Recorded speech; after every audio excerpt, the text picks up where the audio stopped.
So, I just wrapped up my binge-watching session of The Other Black Girl, and let me tell you, it's a roller coaster of emotions. Not the kind that makes your heart race with fear, but the type that leaves you scratching your head, wondering, what in the world is going on here? Before we talk about this series, it's time to level up your movie-watching game. Imagine the perfect movie night with all the gear and gadgets that turn your living room into a mini theater. From popcorn machines to cozy blankets, immersive sound, plush seating, and even home theater projectors, everything you need for your dream movie setup is just a click away. Simply click on the link in the description or pinned in the comment section. If you purchase anything by clicking on the affiliate link, I will receive a commission. Now back to our movie. Let's dive into this intriguing series. First off, shout out to the antagonist, Ashleigh Murray, who some of you might recognize from her stint in Riverdale. She played the character of Josie and was the leader of the band Josie and the Pussycats. She also played in Valley Girl, The Way Out, and Katie Keene. While she's a phenomenal singer with a beautiful voice, she doesn't grace us with her musical talents in this series. Nevertheless, her acting chops are on point. Now, on to the exception.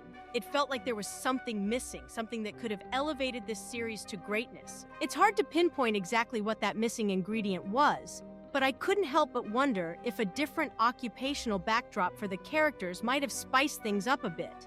However, there was a shining star in the mix, the co-star, played by Brittany Adebumola.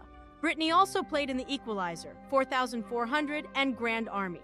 In The Other Black Girl, she plays the role of the main character's best friend. She's the kind of friend we all need in our lives, loud, unapologetically herself, and the first to have your back in both good and bad times. Her no-nonsense, down-to-earth, and blunt demeanor make her absolutely hilarious. Kudos to the actress for portraying her with such authenticity. Now, my interest wavered a bit early on, but I was reeled back in when the suspense kicked in around episode 8. Weird is probably one of the best words to describe this series. It's like a mix of Get Out and Bad Hair. Eerie and, well, just plain weird. There were moments when I thought I had a grasp on what was happening, only to be left utterly confused shortly afterward. The acting, while generally decent, fell short at times. A bit more oomph in certain roles could have taken this series to greater heights. The premise itself was far from mediocre. It was unique and promising, but it didn't quite reach its full potential in execution. In terms of horror and suspense, it felt more PG-13 than a full-on heart-pounding run-for-your-life terror fest. It was like a milder, watered-down version of horror, which may have contributed to the missing intensity. As for a potential season 2, well, I'm not entirely sure I need it. I might watch it just to see if it can fill in the gaps left by the first season, but I wouldn't be heartbroken if it ended here. Towards the end, I found myself relieved it was over rather than yearning for more. In summary, The Other Black Girl wasn't a total flop. It wasn't boring or exceptionally bad. It just felt like it lacked that special something. If you can put your finger on what that missing ingredient is, I'd love to hear your thoughts. So please drop your comments in the comment section.